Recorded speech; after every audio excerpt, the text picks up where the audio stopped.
بسم الله الرحمن الرحيم الحمد لله والصلاة والسلام على رسول الله وعلى آله وأصحابه ومن والاه ثم أما بعد. So last week I was very conscious of the fact that I kind of spent too much time on the minutiae of the text, and it's partly because I was a little bit distracted. So we're going to try and go through more of the text today, inshallah, and actually get on to the matter. So Imam al-Muhasibi says, or continues to say in his Muqaddimah, فمن شرح الله صدره ووصل التصديق إلى قلبه ورغب في الوسيلة إليه لزم منهاج ذوي الألباب برعاية حدود الشريعة من كتاب الله تعالى وسنة النبي عليه الصلاة والسلام وما اجتمع عليه المهتدون من الأمة، وهذا هو الصراط المستقيم الذي دعا إليه عباده، فقال جل وعز: وأن هذا صراطي مستقيما فاتبعوه ولا تتبعوا السبل فتفرق بكم عن سبيله ذلكم وصاكم به لعلكم تتقون. So whomever Allah subhanahu wa ta'ala opens up his chest and faith enters his heart, and he desires to seek a means towards him, and holds on to the way of the people of substance. And I explained last week the word used is ulul albab and the meaning of lub and substance. So he holds on to the way of the people of substance by, this part's important, by upholding or by giving consideration to the boundaries of the Sharia from, and this min here, there's a in Arabic, the preposition min usually means from. So if you know even a little bit of Arabic, you'll know that min means from. But one of the meanings of min that's actually quite common, but not so easily accessible to beginners, is that min is also for tabi'in. Min is also for bayan, but it also implies, it also gives the same meaning as yani, or in English, i.e. We say i.e. and then elaboration. So he says here that that such a person will uphold the way of the people of substance by giving consideration to the boundaries of Sharia. And then he says, min kitabillahi wa sunnat nabi alayhi salatu wasalam. Here min means i.e., or meaning the boundaries of the Sharia, or the Sharia meaning the book of Allah subhanahu wa ta'ala and the sunnah of his Prophet alayhi salatu wasalam. So for him, for Imam Muhasibi, when he talks about the Sharia, what he's talking about is the kitab and the sunnah. And that which, and this continues, so he's continuing to explain what he means by the Sharia. So the kitab, the book of Allah, the sunnah of the Prophet sallallahu alaihi wasallam, and that which the rightly guided people of the ummah have agreed upon. So ijma, the consensus of the rightly guided people of the ummah. And this is the straight path to which Allah subhanahu wa ta'ala has called his servants. Right? So the sirat al-mustaqim. This is the straight path to which Allah has called his servants and said in the Quran, وَأَنَّ هَذَا صِرَاطِ مُسْتَقِيمًا فَاتَّبِعُوهُ. This is my straight path, so follow it. Okay? So this is a verse in Surah Al-Ra'd, in which Allah subhanahu wa ta'ala says this. So this is my straight path, so follow it, and do not follow other deviant paths, so that they may take you away from his path, meaning the path of Allah subhanahu wa ta'ala. And this Allah subhanahu wa ta'ala commands you so that perhaps you may attain taqwa. So the most important thing here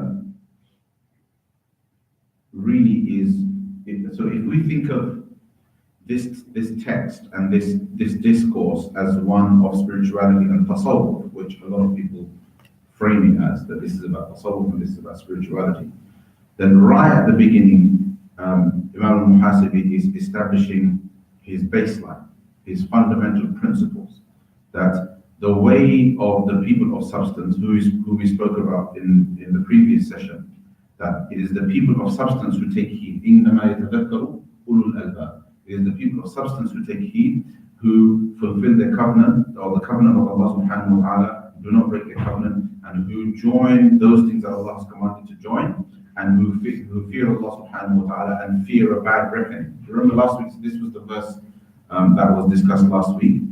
So he's going back to this and saying that those people who achieve, whose hearts Allah has opened up, and whose hearts Iman has entered, and who want to get to Allah subhanahu wa ta'ala, they take the path of those people, i.e. the people of substance.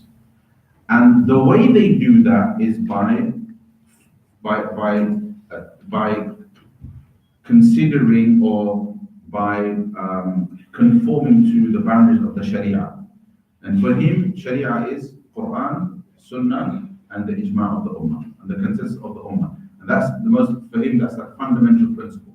As far as he's concerned, that this whole conversation about who the people of substance and how they do not go against their covenant with Allah subhanahu wa ta'ala and so on and so forth, they attain this by following the Sharia, right? Which is based upon Quran, Sunnah, and the ijma' of the Ummah. So those are, if you like, his parameters. He's established that whatever I have to say, it is not my intention to step outside of the parameters of the Sharia, i.e. the Quran, the Sunnah, and the consensus of the rightly guided people of the rightly guided Imams of the Ummah. Okay. I think I might have slip of the tongue. I might have said Ummah there, but it's A'imma. It's Majtama' al-Muhtaduna min al-A'imma, that which the rightly guided Imams of the Ummah have agreed upon. Right. Okay, and this, i.e. the Quran, the Sunnah, and that which the rightly guided Imams have agreed upon is the Sirat al-Mustaqim, in short. That is the Sirat al-Mustaqim. Okay. And then he goes on to the hadith of the Prophet sallallahu alayhi wa sallam and says, وَقَالَ رَسُولُ اللَّهِ صَلَّى اللَّهُ عَلَيْهِ وَسَلَّمَ عَلَيْكُمْ بِسُنَّتِي وَسُنَّةِ الْخُلَفَاءِ الرَّاشِدِينَ مِنْ بَعْدِي عَضُّوا عَلَيْهَا بِالنَّوَاجِذِ. And in this regard, the Messenger of Allah sallallahu alayhi wa sallam has said that hold on to, in Arabic, alaykum, against a preposition that is like alaykum in Arabic, is a specific phrase that implies iltizam, hold on to, right? Ilzamu, or i'tasimu bi, hold on to my sunnah, my way, and the sunnah of the rightly guided successors, the khulafa al-rashidin, the rightly guided successors after me. Addu alayha bin nawajid, bite onto it with your molars, meaning with your strong teeth, with your hind teeth. And this, of course, is a famous hadith, and this hadith is used as an important source for understanding that both the Sunnah of the Prophet ﷺ is an authority as well as the way of the Khulafa al-Rashidin. And it is in the Ahl Sunnah wal Jama'ah, we believe that when it comes to precedent in Sharia, so when it comes to basing what we believe to be correct in Sharia, the Quran, of course, is primary, is the main source. And then we have the Sunnah, and then through the Sunnah, we have the Prophet ﷺ's own authorization of the practice of the Khulafa Rashideen as legitimate precedents, meaning something that we can base our own action upon. Their example, their decisions, and some of the things that they have said are also a precedent for us. And in that, of course, there is a broad principle that goes beyond the Khulafa Rashidin, which is based on the Quran, which is وَالسَّابِقُونَ الْأَوَّلُونَ مِنَ الْمُهَاجِرِينَ وَالْأَنصَارِ وَالَّذِينَ اتَّبَعُوهُم بِإِحْسَانٍ رَضِيَ اللَّهُ عَنْهُمْ وَرَضُوا عَنْهُ. That the early predecessors, السَّابِقُونَ الْأَوَّلُونَ, the people who came, the first people of the Muhajirun and the Ansar, the immigrating Meccans who went to Medina, and the Ansar the Medinas who helped the Muhajirun, right? And those who followed them in ihsan. So not just the Muhajirin and the Ansar, but also those who followed them in ihsan. Allah is pleased with them, and they are pleased with Allah subhanahu wa ta'ala. And in this verse, the idea is that as long as they conform to the condition of bi ihsan, that they are that the Muhajirun, the early people of the Muhajirun and the Ansar, and then anybody that follows them in goodness, in excellence, right, with the condition of in excellence, they are people that Allah is pleased with, and they are pleased with Allah subhanahu wa ta'ala. Is a kind of is a form of praise of them, but also telling us that anybody who follows their good example, Allah is pleased with them, and they are pleased with Allah subhanahu wa ta'ala. And that is kind of open-ended, it can include anyone. But this is a verse in the Quran that shows that these people are treated with a particular preference, that they are regarded even in the Quran as exemplary. Does that make sense? Now, that verse is fairly general, and it has that caveat, bi ihsan. It has that condition of bi ihsan, that following them has to be in excellence, which obviously the obvious thing that it excludes is that if a Sahabi, and they're not beyond this, if a Sahabi was to commit a sin, and somebody was to follow them, that is not following them in ihsan, right? And of course, the companions are not ma'soom.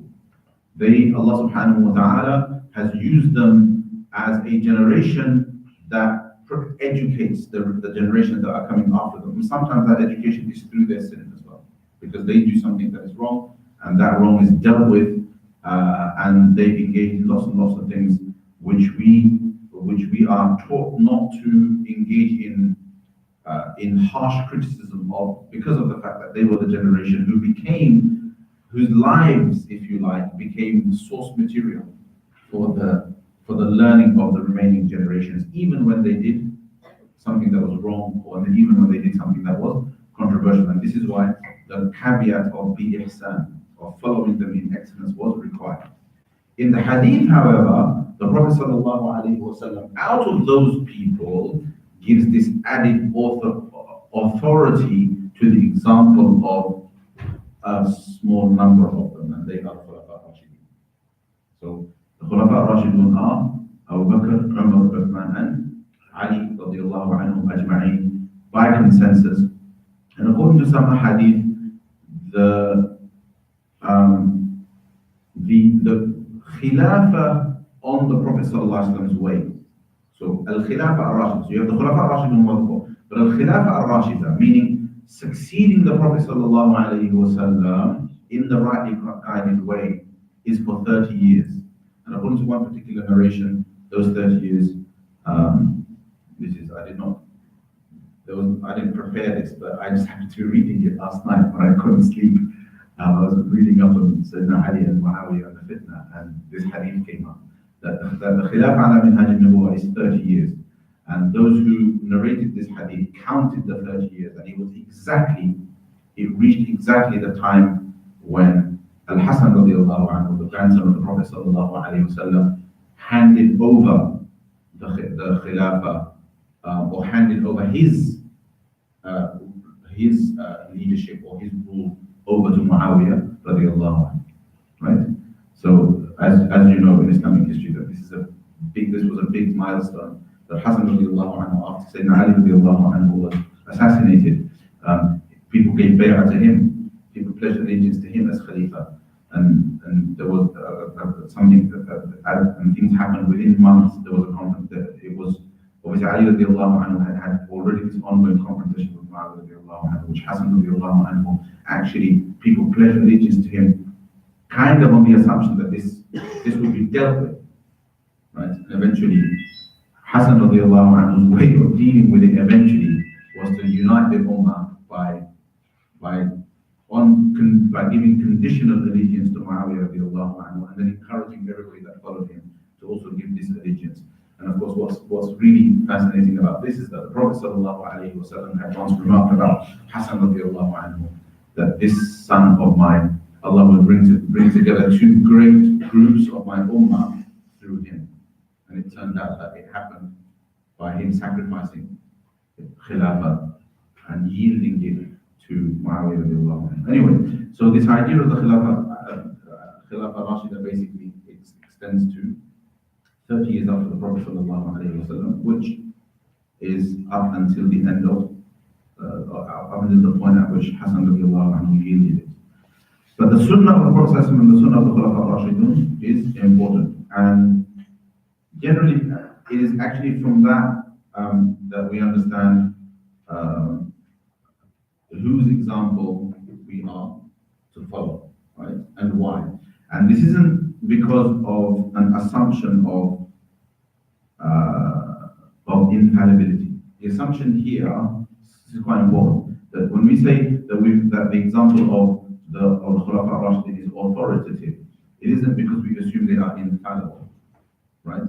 But rather it is under the assumption that their actions are an interpretation, are in some ways interpretive of the words and the example of the Prophet sallallahu alaihi wasallam, and of that first generation of people whose lives are exemplary as followers.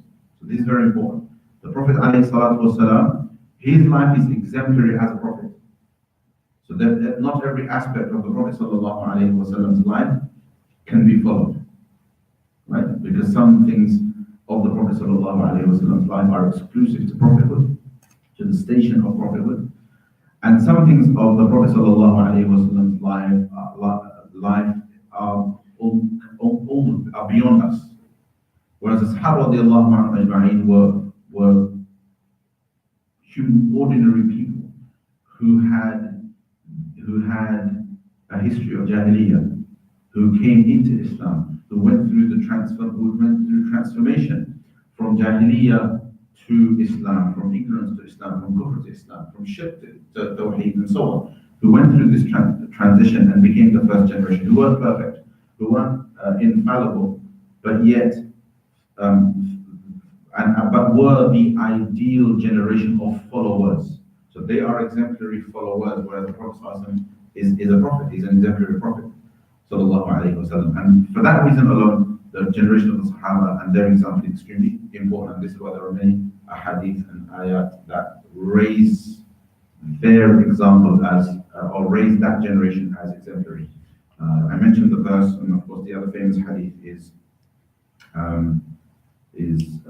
خير القرون قرني ثم الذين يلونهم ثم الذين يلونهم. But the best generation is my generation, and then the one that follows it, and then the one that follows it. And therefore it is, it is part of the creed of Ahlus Sunnah wal Jama'ah that the generation of the Sahaba radiallahu anhum is the most virtuous generation, and that generally, in terms of virtue, the next generation is below them, and the next generation is below them. However, this is in terms of virtue. That does not mean that the actions of future generations, and I really want to clarify this, the actions of future generations cannot be superior.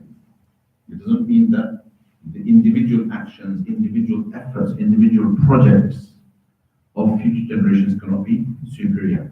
And the reason why I've always felt the need to clarify this is because the idea of خير القرون قرني ثم الذين يلونهم ثم الذين يلونهم can create a sense of despondency.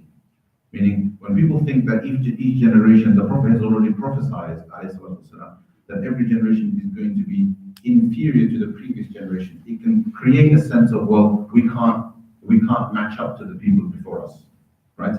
And I think it's extremely important to point out that that is not the intention of the hadith. The intention of the hadith is about fadl, it's about stating their fadila, and really stating the virtue or the virtuous maqam, or the virtuous position of the early generations, in a way, is to state the virtue of the Prophet ﷺ himself, because their virtue has a lot to do with the power of being close to the Prophet ﷺ. So there is a power, and there is a virtue associated with being the generation directly taught by the Prophet ﷺ. There is something spiritual and powerful about having met the Prophet ﷺ. Then there is something that is powerful and spiritual about having met the generation that met the Prophet ﷺ, or having learned from the generation that learned from the Prophet ﷺ, that carries a virtue that can't be matched, because that is unique. Does that make sense? But that is not to say that the actions of people who come after cannot be superior. That there can't be people who are amazing, and that is not to say that the Prophet ﷺ, having acknowledged their virtue, didn't acknowledge the virtue of the people who would come after them. So the Prophet ﷺ once said that my ummah is like the rain.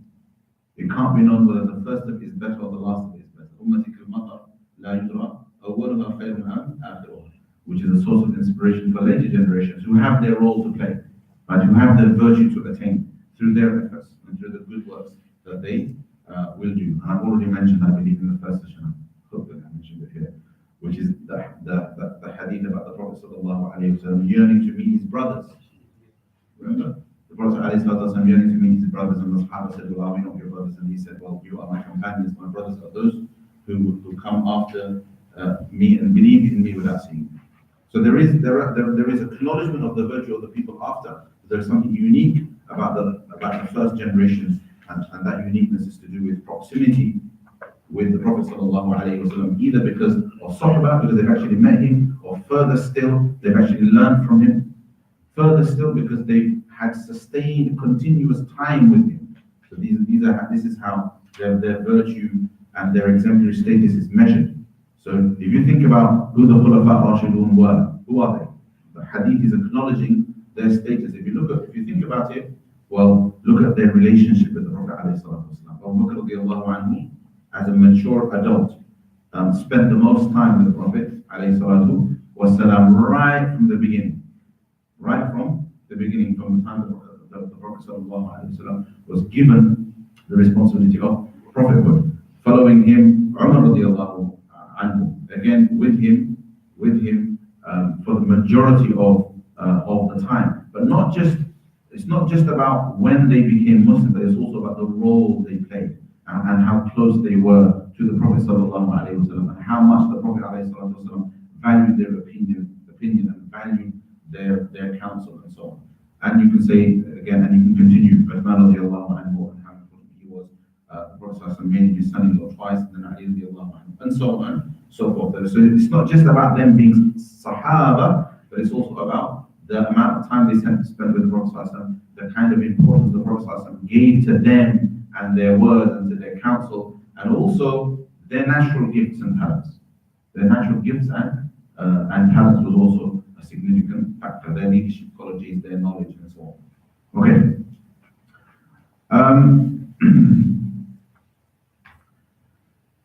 And then he goes on, وَاعْلَمْ أَنَّ فَرِيضَةَ كِتَابِ اللَّهِ العمل بحكمه من الأمر والنهي والخوف والرجاء لوعده ووعيده والإيمان بمتشابهه والاعتبار بقصصه وأمثاله. فإذا أتيت بذلك فقد خرجت من ظلمات الجهل إلى نور العلم ومن عذاب الشك إلى روح اليقين. قال الله جل ذكره الله ولي الذين آمنوا يخرجهم من الظلمات إلى النور. Okay, so he then says that know that the obligation of the book of Allah. So what is the obligatory due, right, unto the book of Allah subhanahu wa ta'ala. So this is what he's explaining. He's saying the obligatory due, what is due by obligation to the book of Allah is that its hukm, its rule, or the rulings of the book of Allah are acted upon. Al-amalu bi-hukmihi. And then he does the i.e. Min, i.e. the commands and the prohibitions, both. Right? So the commands that we act upon the commands of the book of Allah and the prohibitions of the book of Allah subhanahu wa ta'ala. وَالْخَوْفُ وَالرَّجَاءُ لِوَعْدِهِ وَوَعِيدِهِ. So if you think the commands and the prohibitions are the domain of ahkam, of halal and haram and things like that, right? And then al-khawf wa raja'u liwa'dihi wa 'idihi, feeling fear and hope um, for its warnings and its promises. So when the Quran promises something, you feel hope. When the Quran warns against something, you feel fear. That is one of the dues that we are obligated to give to the Book of Allah Subhanahu wa Taala. وَالْإِيمَانُ بِمُتَشَابِهِهِ, and to believe as is, to believe in that which is ambiguous in it, right? The mutashabih of the Quran. I don't want to get into this because that's not the purpose of the text, but the Quran in Surah Al-Imran, in the beginning of Surah Al-Imran, tells us that Allah subhanahu wa ta'ala, هو الذي أنزل عليك الكتاب, He is the one who revealed to you, O Prophet, the book. منه آيات محكمات. In the book are verses that are muhkamat, verses that are clear or concrete, right? That are whose meanings are firm. That's what muhkamat means, right? Meaning their meanings are muhkam, their meanings are clearly decided. Okay? So منه آيات محكمات هن الكتاب وأخرى متشابهات. These decided upon, these verses whose meanings are decided upon, are the majority of the book. They are the mother of the book. By mother over here, means the majority of the book, the vast portion of the book. The overwhelming majority of the Quran is made up of muhkamat, verses whose meanings are known, clear, knowable, decided upon. وَأُخَرُ مُتَشَابِهَاتٍ, and there are others that are ambiguous. Ambiguous is an interpretive translation, meaning by ambiguous what's being intended here is a number of things, but over here we're talking about things that fall into a number of categories. One, they are things that whose meanings have not been given to us deliberately, right? So the meanings are unknown or ambiguous in that sense. I mean, they're ambiguous to most of us. There's debate about whether it's known to anyone. Some ulama say that the meanings of ambiguous verses can be known to some people, but generally they're different from the muhkamat in that their meanings are not accessible to everyone, at least, and possibly to no one. One example of it given by the ulama is such as surahs that begin with letters like Alif Lam Mim. That's one example, right? That these are letters. Generally, if you look up any tafsir, it will say that these are letters whose meanings Allah subhanahu wa ta'ala has kept for himself, and these are from the mutashabihat. These are from the ambiguous verses of the Quran. We don't know what they mean. Having said that, ulama have speculated about what they could mean, right? Based on tadabbur, based on reflecting upon the Quran, right? Some people have said Yasin is a name of the Prophet sallallahu alaihi wasallam. Some people have speculated about what Alif Lam Mim could mean, and what Qaf could mean, and what Taha could mean, and what Hamim, Ain, Sin, Qaf could mean. These letters at the beginning of certain surahs are known as the muqatta'at, the huruf al-muqatta'at, right? These broken up letters, these letters that are on their own, apparently not joined into a word that has a meaning in the Arabic dictionary. They seem to be just letters that are pronounced as letters. So Alif Lam Mim is 3 letters. You don't turn them in, you don't read them as a word. You pronounce the letters themselves. Alif Lam Mim. So this is an example of the mutashabihat. Other mutashabihat are things that, if understood as they are, can convey the meaning of a resemblance with Allah subhanahu wa ta'ala. Right? And therefore they're difficult. The ambiguity, it lies in the fact that their apparent meaning is difficult. Right? Because they can't be understood as they are, or they can't be understood according to the meanings that come to the mind immediately, because of what the implication of that meaning is upon Allah subhanahu wa ta'ala. So for example, when we say the hand of Allah subhanahu wa ta'ala, there's a long conversation about how we process a verse like that. So the general sense, the general the general practice of the early Muslims was to leave that to Allah subhanahu wa ta'ala and not to engage in trying to interpret the verse so that they could achieve a middle ground between tashbih and ta'til. Tashbih and ta'til. Tashbih is giving a meaning that makes Allah subhanahu wa ta'ala or an aspect of Allah's attributes resemble an attribute of creation. Does that make sense? So if you say Yadullahi, Allah's hand, by taking the meaning as it is, the thing that automatically comes to every single one of your mind is that Allah's hand is a hand. Because we understand hand to mean this, right? So the early Muslims kind of said, well, we don't know what this means. First, to avoid immediately us people doing what they might initially do, which is, oh, Allah has a hand. So they say, well, we don't know what that means with reference to Allah subhanahu wa ta'ala, right? The second thing that at the same time, the struggle that they had also was they wanted to ensure that they didn't negate the attribute by appearing to imply that the verse or the attribute has no meaning, right? So they're trying to achieve a balance between attributing something to Allah subhanahu wa ta'ala that resembles an aspect of creation, but also making sure that they didn't completely render the verse meaningless. And there are the various ways in which doing this is also a bit of an area of strong difference of opinion among the Muslims, with three views.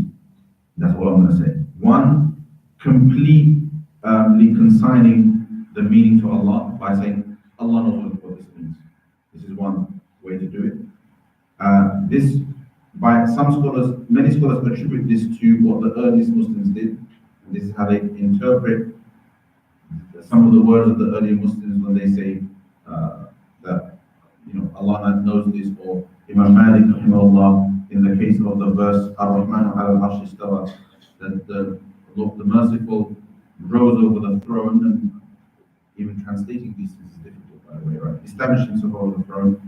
Imam Malik said that this is known, we know what this means, but we don't know in what modality. We don't know how. We don't know the howness or the modality of it. And then he goes on to say, there's different narrations about this. This is the one that I remember, that and believing in it is obligatory, and asking questions about it is an innovation, is a bid'ah. So Imam Malik said something along those lines. And then people interpret this in different ways. So one way in which they interpret what the early Salaf did, like these types of statements, is that he's saying, well, not knowing how means we don't know. We don't know what this means. We leave this to Allah subhanahu wa ta'ala. It's fundamental Sharia. Another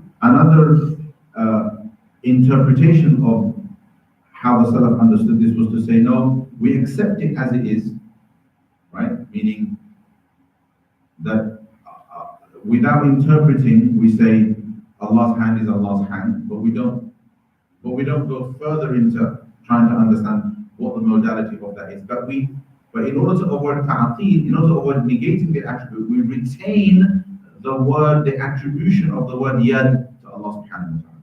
And this is the kind of interpretation popularized by Imam Ibn Taymiyyah rahimahullah ta'ala. And as a result, his way of understanding is really complex, really hard to understand, but this has become the standard way of interpretation by the Salafi school, and the main difference between this understanding by the Salafi school and others is that the Salafi school considers this understanding and this interpretation to be obligatory, and all other forms of interpretation to be impermissible and deviance, which is the reason why this has become such a big issue in the community. If you're familiar with it, if you're not, don't worry about it. And finally, later scholars felt that Because it's so difficult to leave a verse and say, well, only Allah knows what it means. When the verse is there, the words are in Arabic and the words have a meaning. And it's equally, if not more difficult to say, oh, the word is there, and we want to retain the word, but we don't want to retain the modality. We don't know what the modality is, which is even more complicated. Later scholars said, well, it's permissible to interpret them, meaning to just ignore how not ignore, but to kind of to sidestep, to consign the implication of the word with reference to Allah. So, what does the hand of Allah imply? They consign that to Allah. They say Allah knows. We don't know what that means. However, we interpret the verse so that the verse has a meaning. So that the verse has a meaning. They achieve a kind of balance by saying, okay, well, we don't know what Allah's hand means with reference to Allah. However, the verse can mean Allah's hand as in Allah's power or Allah's help. Why? Because this is consistent with the Arabic language. This is consistent with how the Arabic language works. So in the Arabic language, to say somebody's hand implies their assistance is acceptable in the Arabic language, and therefore the verse can mean Allah's hand is Allah's hand is above their hand, means Allah's assistance is with them. So these are the three ways, according to my kind of reading, in which the Ummah's relationship goes with the mutashabihat verses that are to do with attributing meanings to Allah subhanahu wa ta'ala that are meanings of creation. Okay, now I thought I should mention it since this has come up. If it's made no sense to you, you can say Alhamdulillah and don't bother with it until it comes up again. If it's made sense to you, you can say Alhamdulillah, right? But I am now going to move on. Personally, I have always said, and I have talked on this with YouTube, I think, somewhere, that all three of the views, and I hope I haven't misrepresented them, and in fact, I've actually just represented to you the three positions based on what Shaykh Abdul Rahman Hassan Habannaka explains in his book, Al-Aqidah al-Islamiyya wa Ususuha. And for me, they make sense. And I generally tend to, I take the view that all three of these are legitimate. All three methods employed by the Ummah are legitimate methods, and they will have, and each one of them has a very, very strong rationale that makes sense. And there's no reason to believe, although there's lots and lots of arguing about this, but from a kind of, if you were to step back a little bit and not try to belong in one of the camps and look at them with an objective view, then there are reasons to see each one of those positions as understandable.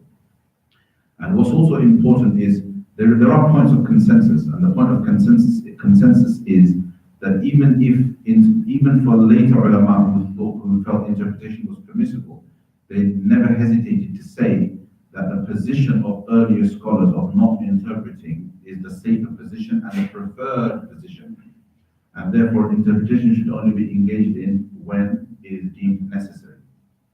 Right? For example, it's becoming difficult to explain a particular verse with reference to the apparent meaning it appears to be conveying at that point, given that the primary vehicle for understanding the Quran is language. It is, of course, a book that was revealed in the Arabic language.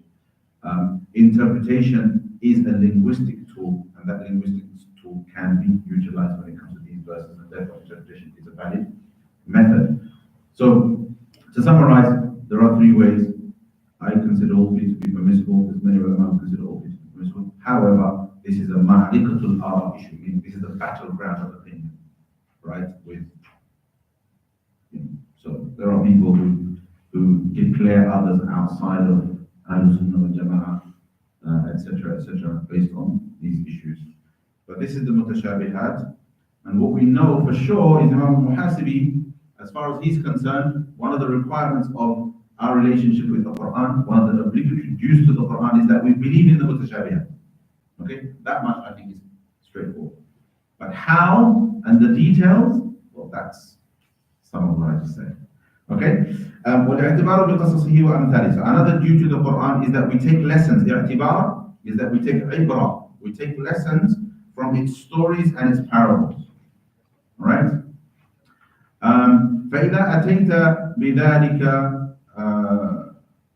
فقد خرجت من ظلمات الجهل إلى نور العلم. And once you have attained this, once you have done this, meaning you've practiced, you've acted upon His commands and His prohibitions, you've engaged with fear with what it has promised, and you've engaged with hope. So when you engage with fear with what it has warned against, and you've engaged with hope with what it has promised, and you believe in that which is ambiguous, and you have taken lessons from its stories, its parables, its examples, then you have attained by doing those things. When you have done those things, you have come out of darkness, the darkness of, or the darknesses of ignorance into the light of knowledge. Right? Meaning, once you have established that relationship, you've given the Quran those dues, you have come out of the darknesses of ignorance into the nur or the light of knowledge. وَمِنْ عَذَابِ الشَّكِّ إِلَى رَوْحِ الْيَقِينِ. I love this phrasing. And from the punishment of doubt, the adab of doubt, to the comfort of conviction. Right? So he phrases this and articulates doubt as punishment and conviction as comfort. Right? قال الله جل ذكره. And in a sense, the way he's broken everything down, so acting upon the commands and the prohibitions is about being clear about what you're supposed to do. Right? So that is the practical aspect of the deen. Responding with hope and fear to the promises and the warnings of the Quran is about spirituality. Spirituality is about our emotional and spiritual relationship with the Quran. Right? The believing in the mutashabihat, meaning believing in, so if I was to broaden that, I would say that faith, responding with faith to the things that are inaccessible. Responding with faith to things that are inaccessible to our knowledge. We just don't know. So over there we submit and respond with blind faith. Basically, they spell it out. We're responding with blind faith to those things. Where Allah subhanahu wa ta'ala is trying to teach us a lesson by telling us a story, or or through a parable or something along those lines, we respond by taking heed, by learning the lesson, by repeating the lesson, by telling the lesson to one another, by using those stories for the same reason that they were told to us. Right? Once we have done that, then we've achieved the objective of the Quran. The Quran came for that purpose, and we've achieved that, and therefore we've come out of ignorance and have come into light. And the punishment of doubt basically are the people who cannot achieve that suffer doubt, right? And that is a punishment. And kind of in contrast, if a person can achieve conviction, then conviction is comfort. But because over here, the idea of conviction is with reference to all of those different aspects of the Quran. The conviction being spoken of here is not a conviction based on blindness. It's not a conviction based on conviction based on just taking something at face value. It's not a conviction based on no critical evaluation, but rather a conviction that is based on knowledge. That's basically. I mean, he's already made a reference to knowledge, that ultimately this is about coming out of ignorance and into the light of knowledge. And so Allah subhanahu wa ta'ala says, and he uses this verse as a reference, Allah waliyul ladina amanu, Allah is the friend, or the loyal friend, wali is what wali means, the loyal friend of those who believe. He takes them out of darknesses, in the plural, to light. Right? Meaning, it is a consequence of the loyal friendship of Allah subhanahu wa ta'ala that a person comes out of darknesses into light, right? But there's a bit in between, like what or how do you become a friend of Allah? That's the bit that he explained before. You become a friend of Allah subhanahu wa ta'ala by fulfilling those dues unto the Quran. Okay? And of course, that's not the end of the story. Oh, another thing Shaykh Abdul Fattah al-Ghudda does here in his commentary is, I mention it here because this is where he mentions it, is, this is a bit of an issue of debate, but I want to put it out there. He says that it is clear that Imam al-Muhasibi, when he speaks about spirituality and he speaks about how to attain guidance and how to attain conviction and how to attain how to attain the light of knowledge, he is firmly rooting the methodology in the Quran and the Sunnah, right? And is not hinting at, even though these things have begun at his time, is not necessarily pointing us towards a particular spiritual methodology or path. It doesn't mean he's negating them either, but that his spirituality, according to Shaykh Fatah al-Ghudda, was rooted in the Quran and Sunnah-based spirituality. And it's true that he doesn't make reference to those things in the text, but he does obviously make reference to the example of people of guidance and so on and so forth. Of course, later on, a firmer relationship with teachers became tradition. I don't know if I worded that right, but what I mean by that, a closer relationship with teachers became tradition. And this isn't something I'm unfamiliar with. My teachers very much kind of were proponents of this. And the best shara, so for me, the question with, so this is the practice of tasawwuf through shuyukh, through giving bay'ah, which I like to interpret as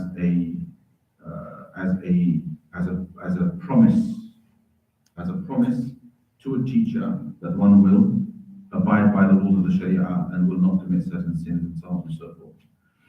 And this bay'ah, or this idea of a bay'ah upon obedience and a bay'ah to avoid, and a bay'ah upon avoiding sin is inspired by the Prophet sallallahu alaihi wasallam's own practice when he took allegiance of the Sahaba, not just for political loyalty, but rather he took allegiance of them upon the deen, upon spirituality, upon practicing the deen, and upon staying away from sin.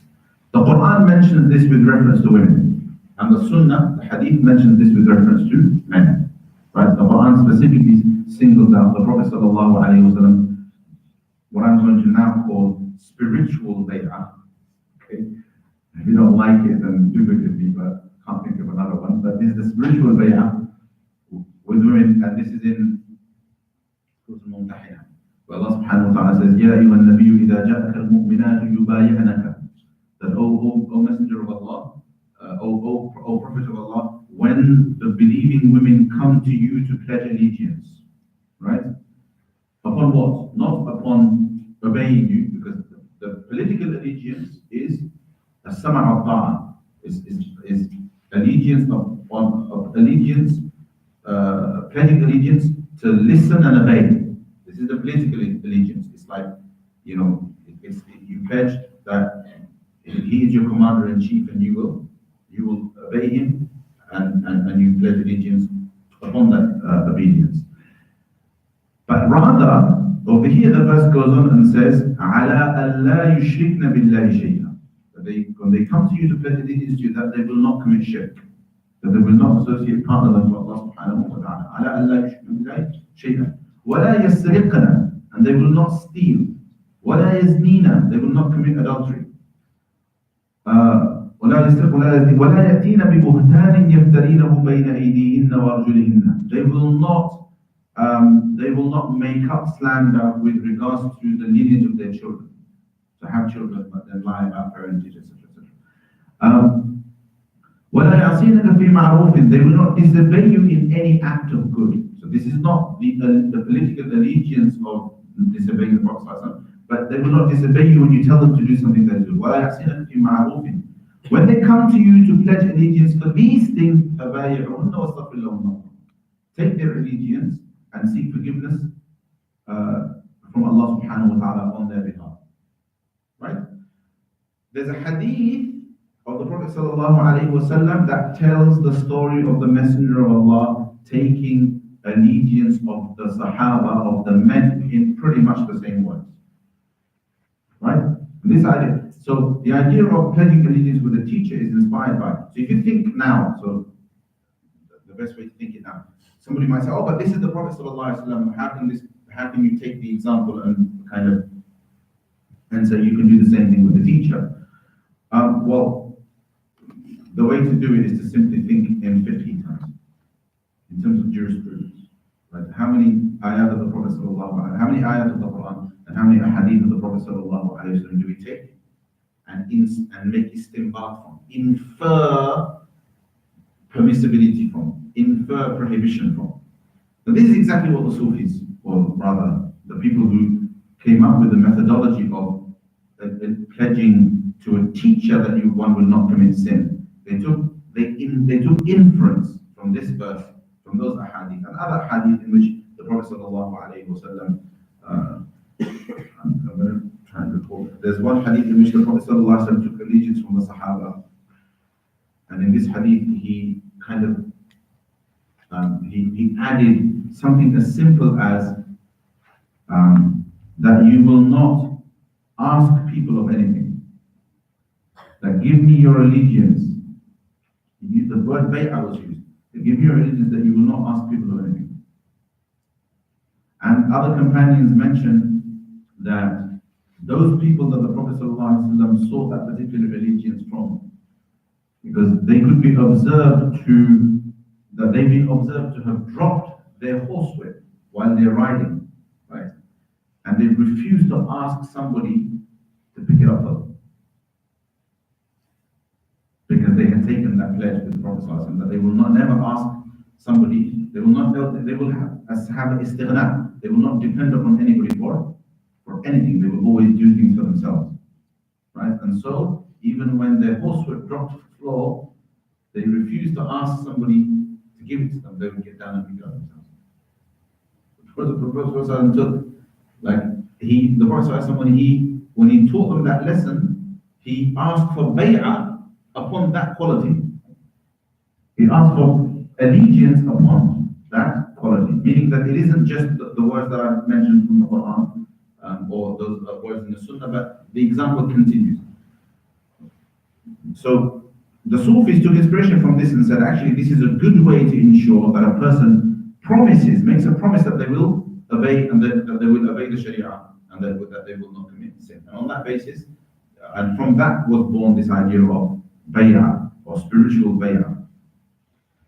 And then there were methodologies taught by teachers that gave birth to, which were inferred methods in terms of how a particular teacher preferred to deal with a spiritual sickness such as arrogance, how they prefer, what kind of adhkar of the Prophet they prefer to prioritize, perhaps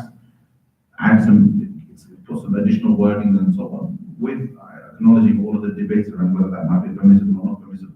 But these different methodologies gave birth to schools of spirituality.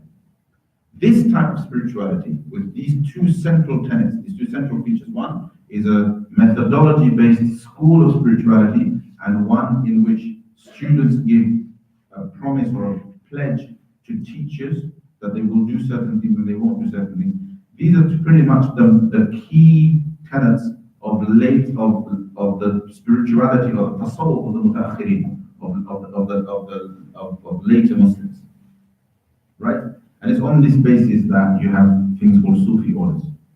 Sufi orders like the Qadri order, and the Chishti order, and the Sahrawardi order, and the Shadri order, and the Chishti order, and so on and so forth, right? And the Naqshbandi order, which is a famous one. Now, the way to think of this is, is this method an innovation? Meaning, is this a method that can't be traced back to the Sahaba radiallahu anhum as is, meaning exactly in that way, done as it is today. So how is it done today? A friend of yours who attends the gathering of a particular sheikh will say, "Oh, I've been going to this sheikh's gathering and I've been benefiting immensely. And my salah's fixed now. I don't have a problem getting up for Fajr. Alhamdulillah, I'm managing to maintain my dhikr routine. I'm able to make it out. And it helps me to be able to go to somebody and have a point of contact every week or every month, or whatever, right? Or to go to the sheikh's zawiya or his school, right? And spend a couple of weeks a year there. And the friend goes, "Oh, really? Oh, I'm really struggling with these things. Would you please take me?" And then they go. And then eventually, your friend tells you, "You know what? I've also given bay'ah to the sheikh." Well, what does that mean? Well, I've just promised that at his hand, I've shaken his hand, and I've pledged to him that I will not do certain things, and I will do certain things. And your friend goes, "Oh, I'm not sure about that. Okay, how does that work?" And so this kind of explanation is given, and the person then goes and gives the digits to the sheikh.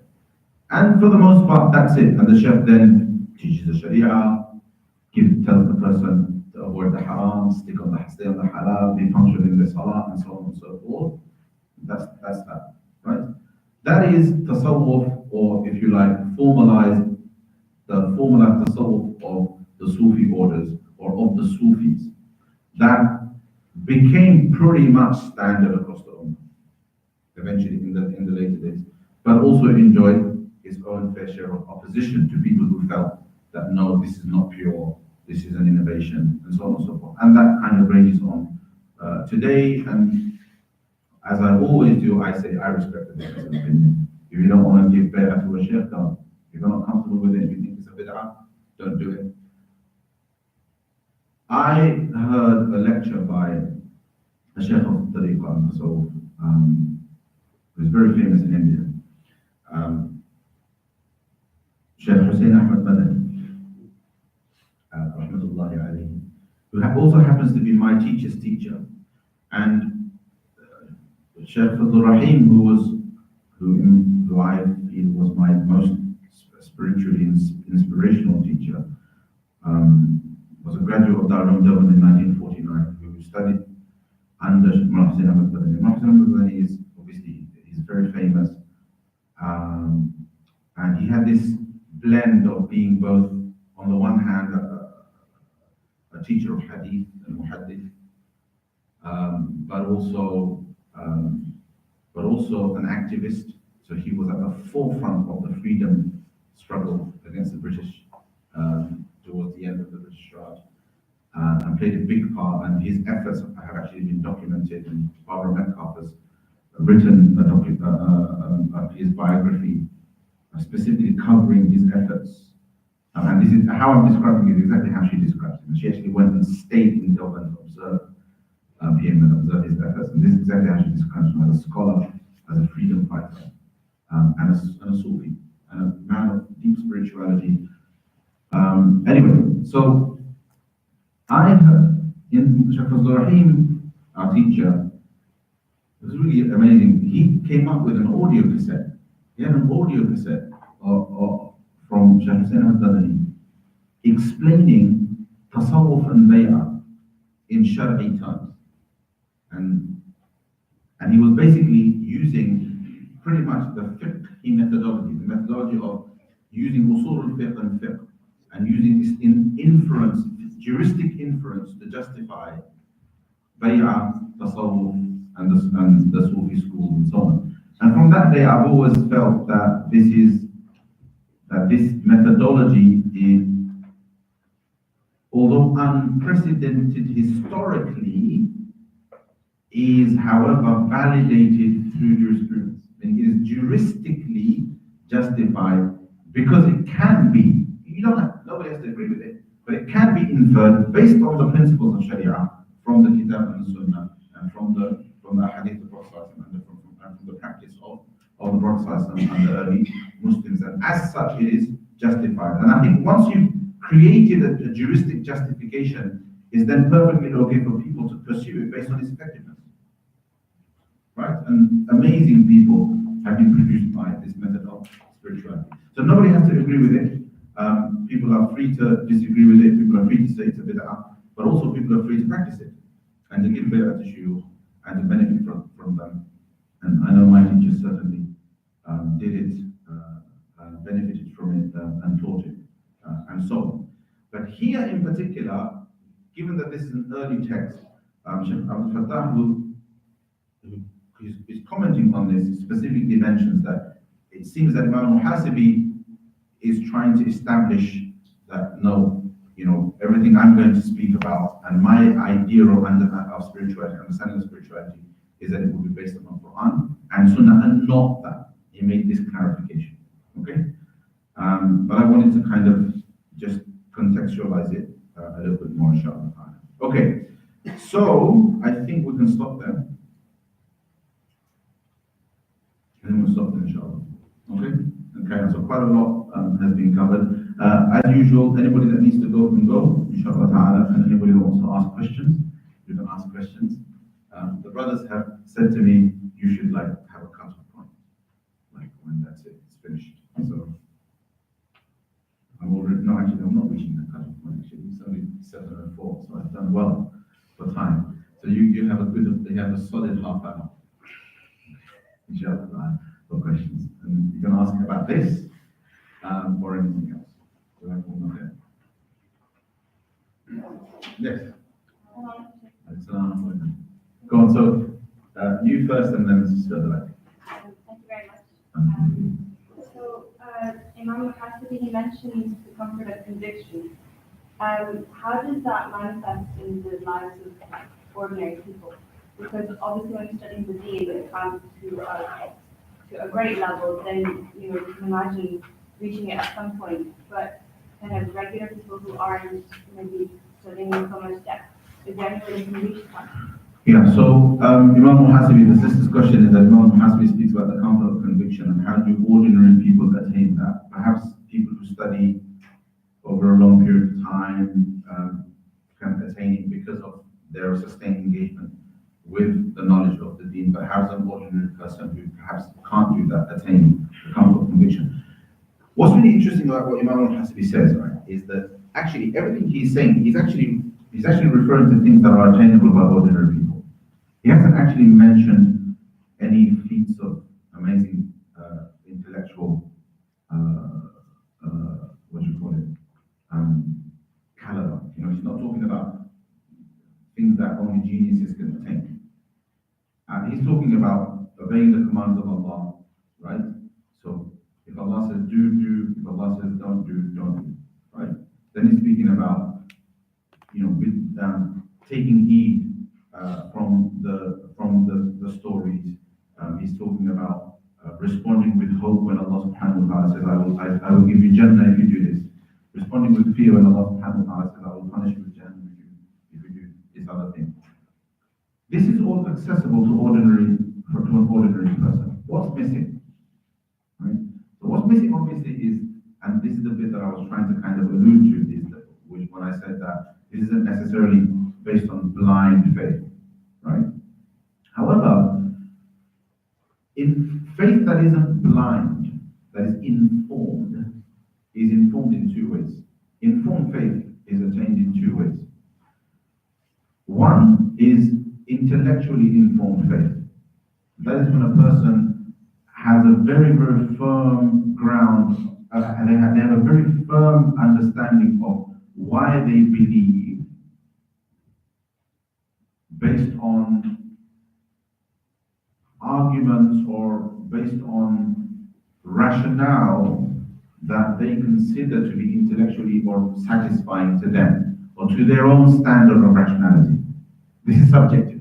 This differs from person to person. Not everybody's standard to rationality or not everybody's rational thinking is the same. This is why I always like to say that when it comes to rational thinking, we're not talking about a particular school of rationality, but a natural rationality that speaks to the individual, and each individual is different in that regard. So a person has thought it through intellectually to a level where it makes sense to them rationally, right?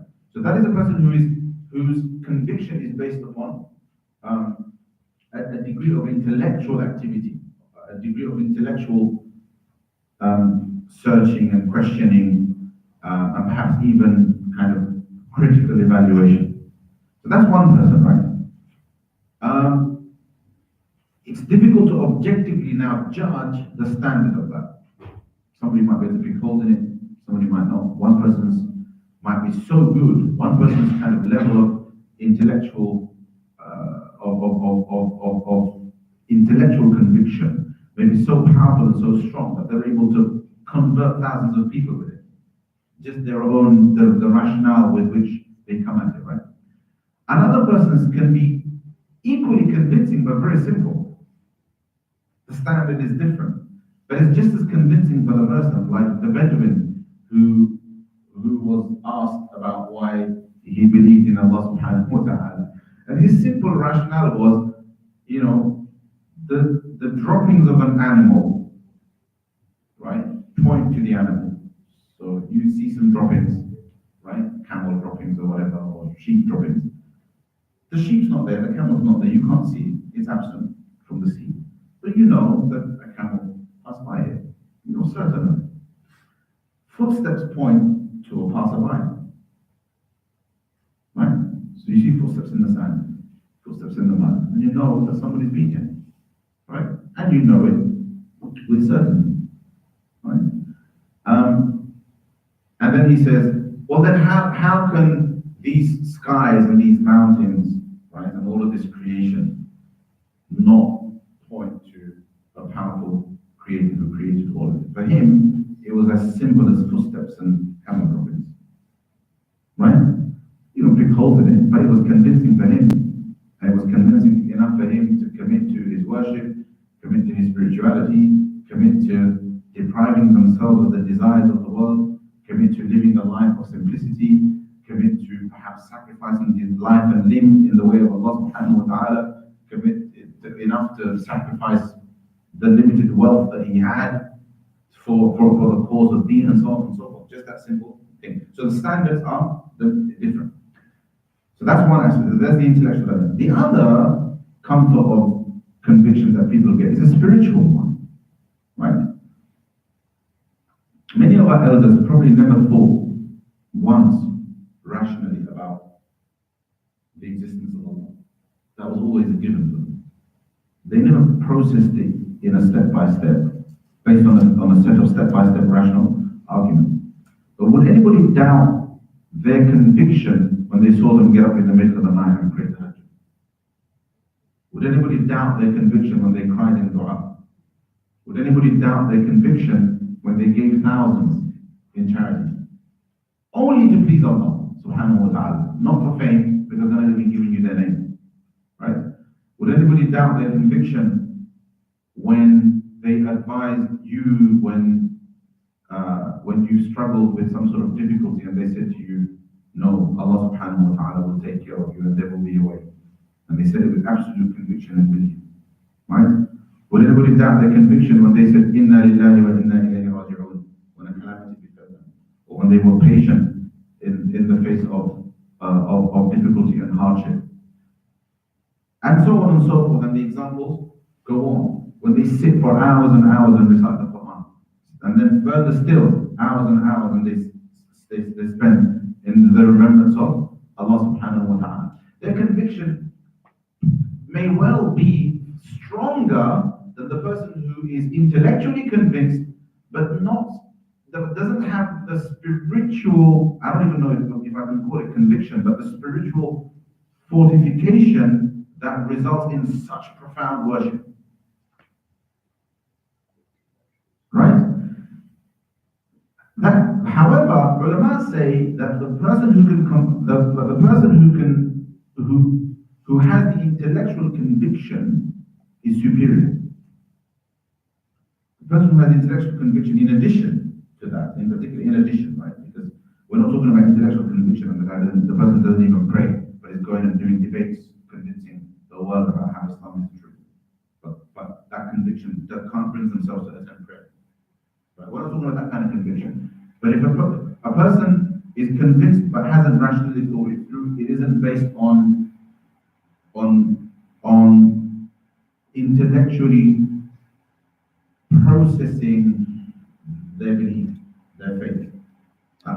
but they're committed spiritually. And morally. Another person is spiritually, morally committed, but they've also intellectually processed everything. They're convinced in terms of, they can argue. They can argue their faith. They can convince another of their faith. Of the two, it is clear that the one who is intellectually convinced is more superior. But the other person, and the ulama have actually debated this, but the other person's faith is valid and virtuous. It's valid and virtuous. And scholars have had to have this really strange debate about whether the faith of a person who blindly believes is valid or not. And there are scholars who said it's not valid. And there are those who said it is valid provided it is firm. If it's firm, it's valid, right?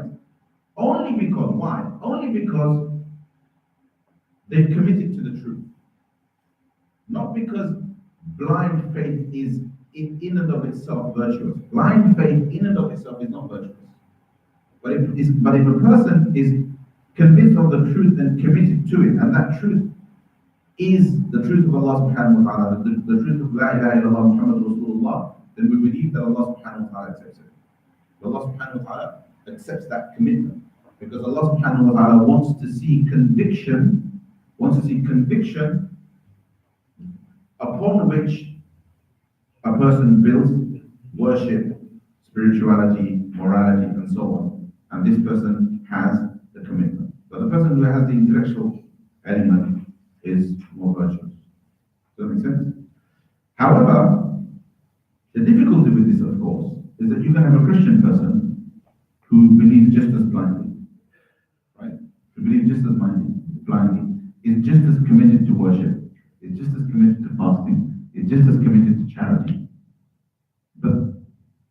And the basis of faith is, my father's Christian, my mother's Christian, I go to church and I listen to what the pastor or the priest says, and that's it. And I believe in the Bible, and my faith is based on that, right? It is still blind.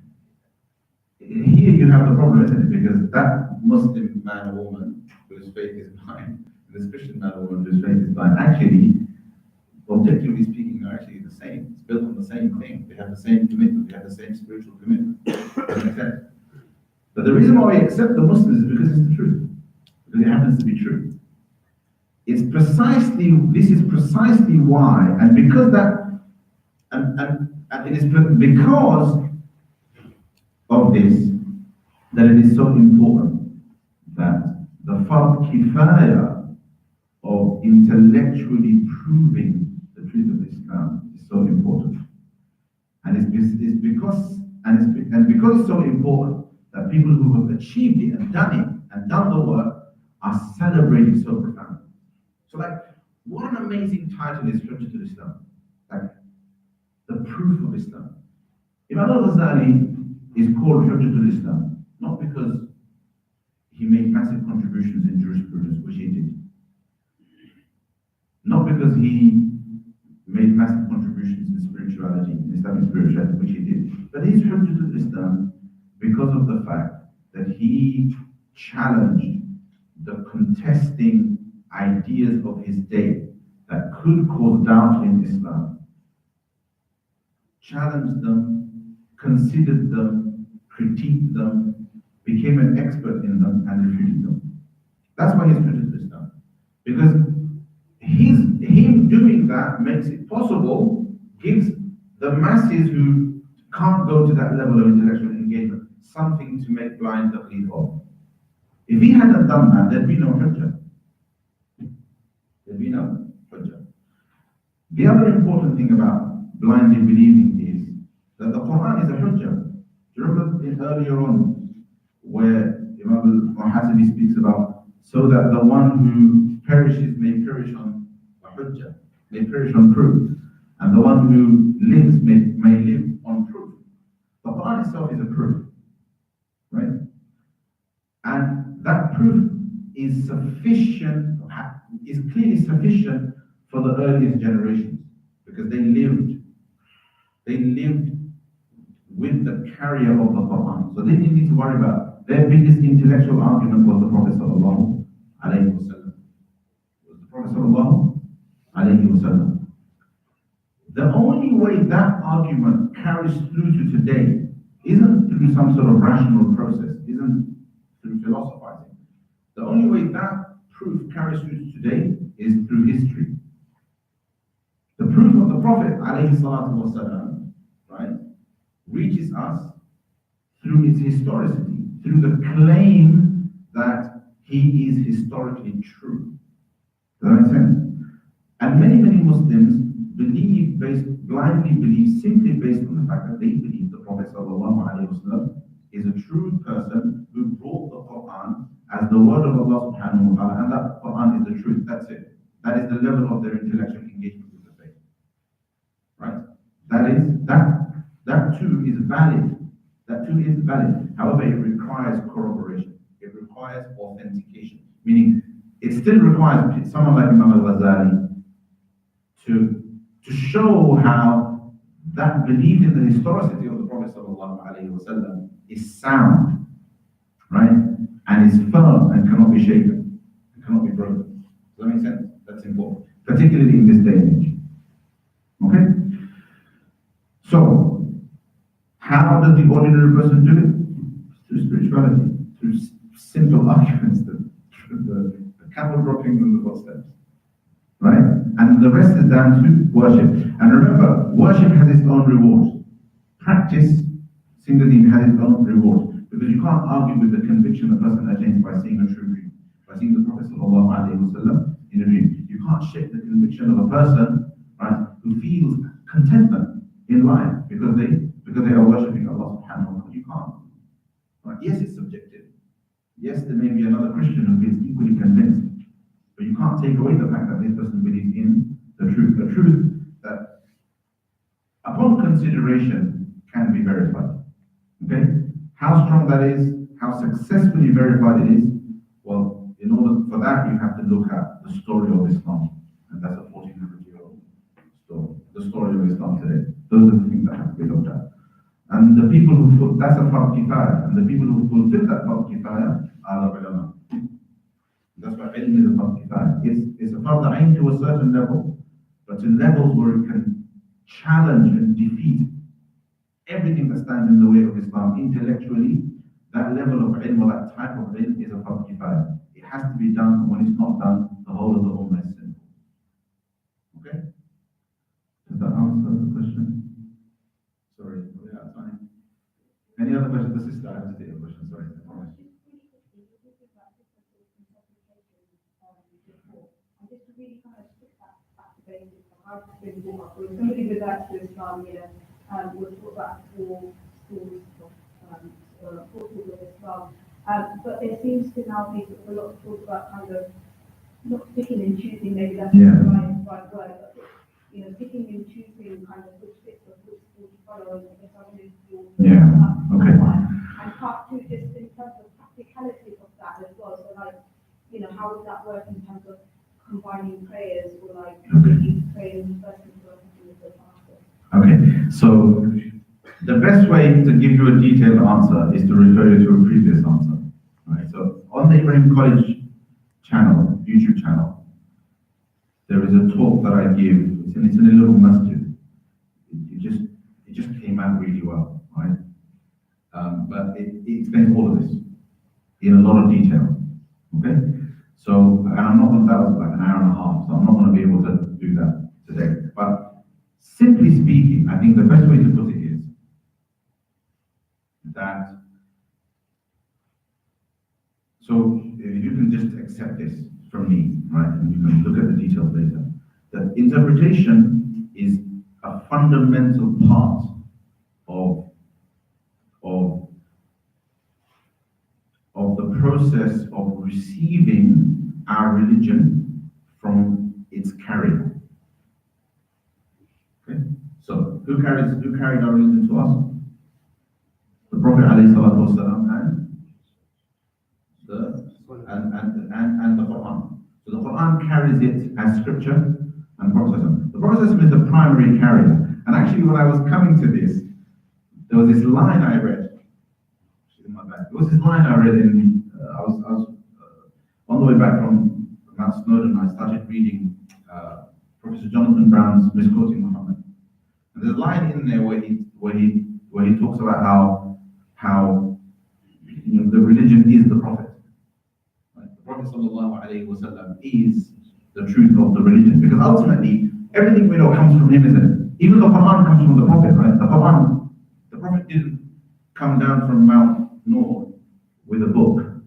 He came down from Mount Nur and said, the angel said to me, right? So the Prophet ﷺ, he is. So we believe, when our belief in Allah subhanahu wa ta'ala is a belief in Allah's oneness, La ilaha illallah, is believing in Tawheed. However, believing Muhammadur Rasulullah is not so simple. Believing Muhammadur Rasulullah is التصديق بجميع ما جاء عن الرسول. That's what Muhammadur Rasulullah is. Muhammadur Rasulullah means believing in everything the Prophet sallallahu alaihi wasallam brought. That is Muhammadur Rasulullah. This is really important. The definition, the most accepted definition of Iman is that Iman, and this is where the definition of Iman transcends the Quran, because the Quran is a part of it. That definition of Iman is to believe in everything brought by Muhammad sallallahu alayhi wa sallam, which includes the Quran. Which includes the Quran. So who is at the center of faith? The Prophet sallallahu alayhi wa sallam, right? What did the Prophet sallallahu alayhi wa sallam give us? So the primary vehicle of communicating faith was the Quran. The Prophet sallallahu alayhi wa sallam gave us the Quran. Then he gave us his own words, the hadith. Then he gave us his example. But his example wasn't recorded on video, was it? How was his example recorded? It was conveyed by his companions. How? In video? They didn't have smartphones. In words. In words. Whether written or oral, it was conveyed in words. What is the fundamental process of understanding words? When human beings, this is a human, so Allah is divine. Allah's words are divine. The angels are divine. The Prophet ﷺ is not divine. He is human. Right? He is a human who received the Quran in divine words, but in a human language. And was given the duty to explain those words to other human beings. Right? وَأَنزَلْنَا إِلَيْكَ الذِّكْرَ لِتُبَيِّنَ لِلنَّاسِ. We revealed the reminder to you. The reminder is the Quran. We revealed the Quran to you so that you can explain the reminder, or you can explain to people that which has been revealed to them. And your job of Prophet is to explain. So the Sunnah is his explanation. His own lived example is his explanation. But that lived example is not lived in front of us. We can't see it. We read about it. We hear about it. When we hear about it, when we read about it, we hear and read about it in language. What language? Human language. What is the fundamental component when it comes to our engagement with human language? But what? That's an interpretation. What? Human language has to be interpreted. Meaning to understand it, you have to interpret it. And all of the given that the Quran arrived in a human language, Allah chose to reveal it in that language. The Prophet ﷺ conveyed it in that language. The Sahaba recorded it in that language, and they conveyed it in language. Interpretation is a fundamental part of the process, right? And it is here that the religion becomes, to a large extent, the product of the interpretive process. You understand? Right? So you might think, oh my God, where's the divinity gone? Well, the divine aspect of the religion is in the fact that the words we are interpreting are divine words. That's where the blessing comes from. That's where the barakah comes from. That's where the divine origin comes from. And therefore, every legitimate interpretation is therefore a product of the divine. Right? It is a product of the divine. And The schools, the four madhabs, all of these things are products of the interpretive process. So the question is, okay, how do we interpret? Can I just interpret myself? No, there is a methodology involved. There is a method to interpretation. It is part of our epistemological story. When we interpret, number one, based on the principles of the Arabic language. You can't take a word of the Quran in English and start deriving rulings, because the Quran was not revealed in English. You have to interpret it from the Arabic, number one. Number two, you have to interpret it based upon the Arabic language. You can't take an Arabic idiom and interpret it based upon an English idiom. Does that make sense? So first and foremost is the Arabic language. Secondly, it has to be based on the interpretive tools that are prevalent in the Arabic language. Right? Third, it has to be based upon the interpretive precedent of the early Muslims, meaning the people who interpreted or understood the Quran, understood the hadith of the Prophet ﷺ. The most valid interpretations are, or the most valid understandings are, the ones that were arrived at in the presence of the Prophet ﷺ. Yes? In the Prophet's own presence. Number two, in the presence of those who directly learned from the Prophet ﷺ, those trustworthy generations who learned the deen in the presence of the Prophet ﷺ. They didn't just give us actions, they also gave us a method of engagement with text, meaning with scripture. They gave us a way to read the Quran, a way to engage with the Quran, a way to understand the Quran. Our interpretive methods have to be based on that. And that's what the ulama engage in through subjects like usul al-fiqh. This is why the Arabic language is so important. This is why Sayyidina Umar said the Arabic language is religion.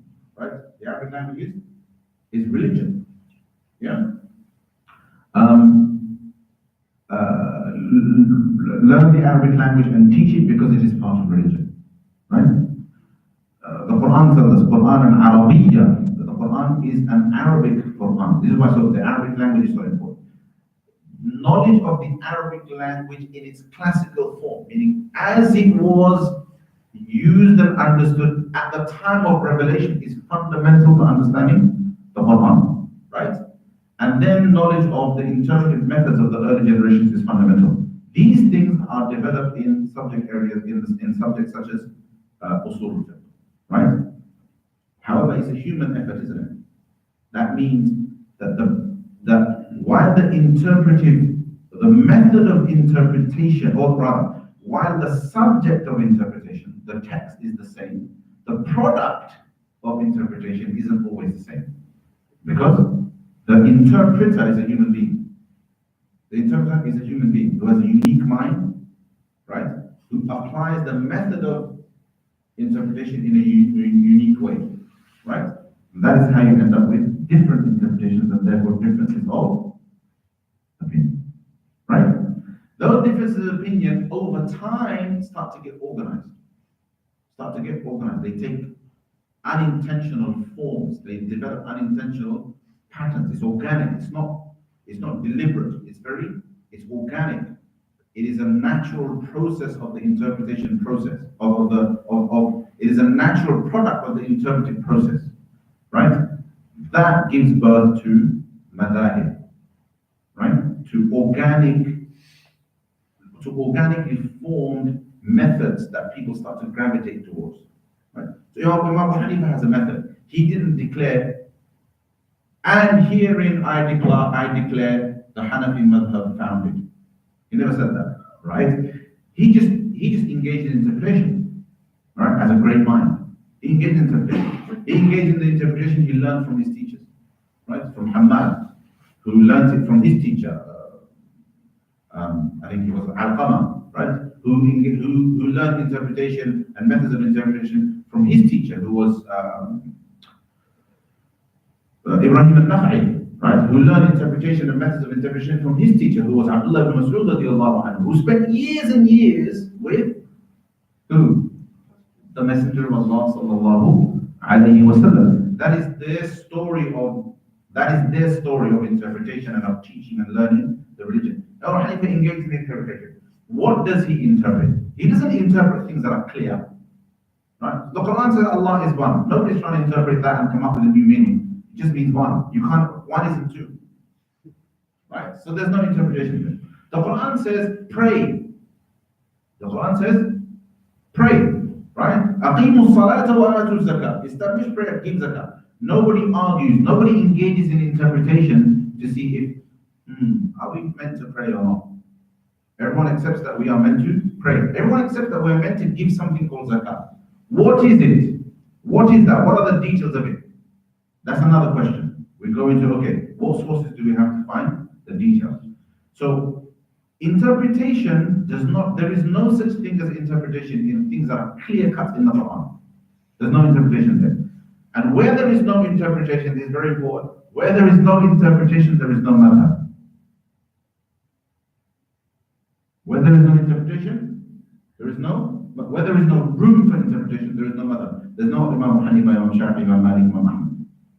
If there's no room for interpretation, it is a point of consensus. It becomes a point of consensus, a point of agreement. And they're fairly well known. There's different words for it, which there's no point throwing in now, but one word is the absolutes of the religion. Qat'iyat, the absolutes of the religion. Another word used for it is al-ma'lumu min ad-din bil-darura. They're slightly different. Things that are known of the religion by necessity. Okay? They're not exactly the same, but qat'iyat is an important word. There are two dimensions to it, which I'm not going to go into. There's two aspects of things that are absolute. I won't go into that because it becomes too long. Now, so this the process of interpretation gives birth to different methods of interpretation, but only in text. Remember, language is everything. Everything's been conveyed to us through language. So only in words and sentences of the Quran and Sunnah that are open to interpretation. How? They're open to interpretation because the language allows it. Because the language allows it. For example, there is a word that can have two meanings. A sentence that can have two imports, two implications. Right? Now, so one person comes up with one, another person comes up with the other. This person has his arguments for why this one is valid. This person has his arguments for why the other one is valid. This person's name is Abu Hanifa. This person's name is Malik. All right? The question now is, how can they both be right? One of them must be wrong. This is the last point I'm going to make, and then the rest is you're going to read. I'm going to recommend something to read. How can they both be right?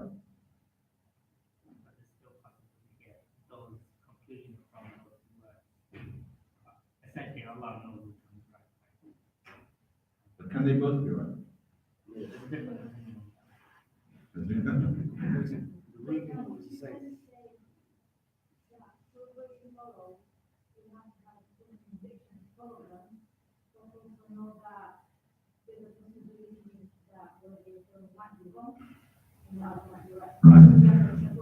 Because the process involved is interpretation, there is always a possibility that an interpretation could be wrong.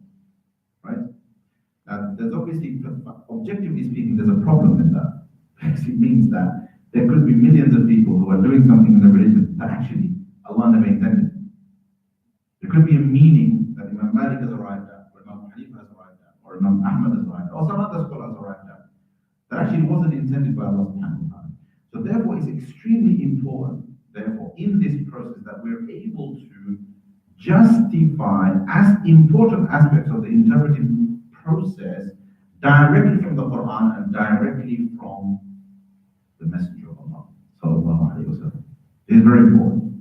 This is why it's important to us that the Messenger of Allah says that when somebody judges, when a judge judges or rules based on the Quran and the Sunnah, meaning arrives at a conclusion, arrives at an interpretive judgment, and he gets it right, he gets two rewards.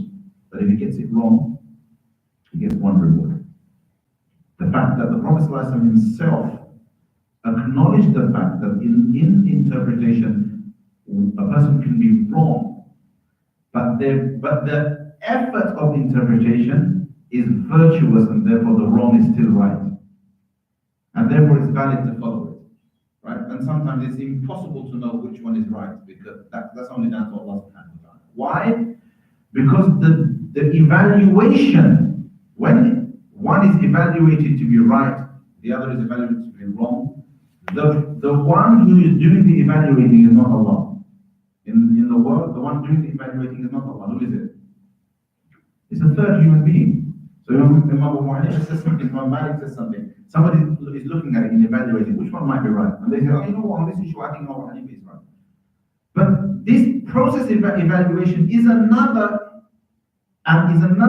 effort to interpret, which, objectively speaking, is no more virtuous than the original effort of Imam Hanifa, the original effort of Imam Malik. This is just a third opinion. So this too is a valid opinion that could be right and could be wrong. And if it's right, it has 2 rewards, and if it's wrong, it has 1 reward. Does that make sense? And it's precisely because of this that we leave the process of interpretation to people who are qualified to do it. Because it's impossible to expect every individual Muslim to personally engage in this mammoth task of interpreting every single verse of the Quran, every statement of the Prophet ﷺ, every ruling of Islam, and arrive at what they think is correct. So we leave that to the ulama. Okay. That too has to be justified, isn't it? We can't just come up with that conclusion. So therefore, we have to look at the Quran and Sunnah and see if you're allowed to do that. And we are, because the Quran says, ask the people of knowledge if you do not know. فَاسْأَلُوا أَهْلَ الذِّكْرِ إِن كُنتُمْ لَا تَعْلَمُونَ. Okay. The schools of thought came into existence coincidentally. Do you understand? So Imam Hanifa does his interpretation, his students sit with him, they agree with him, they disagree with him, they critique, etc., etc. That turns into a methodology. Naturally, it evolves, it's an evolution. It evolves into a methodology which some people in the Ummah really, really like. They think it's sound, they think it's solid.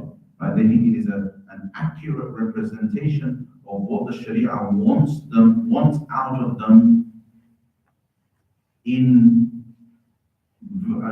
matters that were open to interpretation and in matters that are new. Because some matters are new. Suddenly a verse of the Quran is applying to a situation that is unprecedented. Like how do you apply verses that speak about riding and traveling on vehicles when all of a sudden we have cars and they never have cars, right? Yeah, they had horses, right? So they had horses, they had boats, but they didn't have cars. They didn't have airplanes. They had boats, but they didn't have airplanes. So all of a sudden, how do you apply those verses?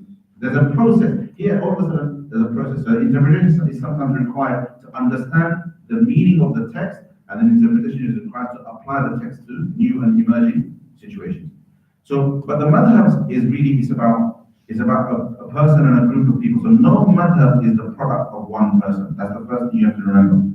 A madhab is the product of an organic process of intellectual and interpretive engagement with the text, involving initially somebody who happens to have become famous, right, for it, and therefore the madhab is named after them, but it never begins with them. There are accidents of history that make them famous. Does that make sense? Now, Hanifa, there are aspects of his interpretive process that were attributed to him as having come from him, and he happened to have become famous for that because of how he was lauded and celebrated for that, right? It was not in any way deliberate. Does that make sense? The same is true of Imam Malik, the same is true of Imam Ahmad, the same is true of Imam Shafi'i. In fact, in that time, there were hundreds of scholars like them, and there were hundreds of different attempts at interpreting a single verse, right? With lots and lots of different conclusions, all valid, by the way, all valid. For whatever reason, some ulama give a spiritual explanation for this. These people, their sincerity was immense, their effort was immense, their dedication was comprehensive, and therefore their efforts survived. They became the most renowned for their interpretation. That effort of interpretation by brilliant scholars is called ijtihad. It's called ijtihad. And those scholars are known as mujtahids. And their effort critiqued and looked at and evaluated by hundreds of scholars afterwards, their immediate students, their students, and the students of the students after that. And in every generation, in every era, that evolving kind of continuously evaluated and critiqued process of interpretation becomes known as a school, and that's a madhab. Okay, Why should people follow madhab? Because it's just easy. Simple as that. Why should people follow madhab? Because it's just easy. How did all Bangladeshis become Hanafi? It's called demographics. It's completely by accidental history. The question is it valid? Well, it's valid for all the reasons that I gave.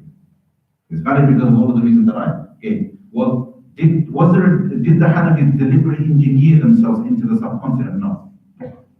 That was completely accidental. It was, well, that's secular language, right? It's qadar. Allah subhanahu wa ta'ala decreed it to be so. Right? Allah decreed it that the Syrians are mostly Hanafi and Shafi'i. Allah decreed it that South India is Shafi'i, follows the Shafi'i madhab. Allah decreed it that the Hijaz region is Hanbali, right? Or now Salafi, and so on. Lastly, this issue of choosing. You can't pick and choose because picking and choosing has to be based on the interpretive effort. If you're not qualified to make the interpretive effort, right, then you can't choose. Objectively speaking, you can't choose because you're not qualified to do so. But could you choose a different scholar each time? Why? Because you follow, isn't it? It's like you follow Imam Hanifa, or actually you don't follow Imam Hanifa. Actually, nobody follows Imam Hanifa. Right?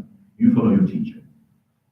Perhaps you follow me because you studied fiqh al-tahara and salah from me, or you follow Sheikh Abdul Rahman Anwar because you studied fiqh al-tahara and salah of him. Maybe some of you have, right? Or you follow Sheikh Ashraf al-Zaman. You're an Ibrahim College student. You're going to be doing your fiqh. I don't know who, but somebody. Perhaps you follow them, or whoever you learned your salah from in time. You follow that person. That person may consciously follow the Hanafi madhab, which makes him a Hanafi, and therefore you are only a Hanafi by association. Now, if you combine prayer because you happen to be traveling with another sheikh who said, yes, you can combine now, go ahead and do it, and you did it in that moment, just following his lead is permissible to do so.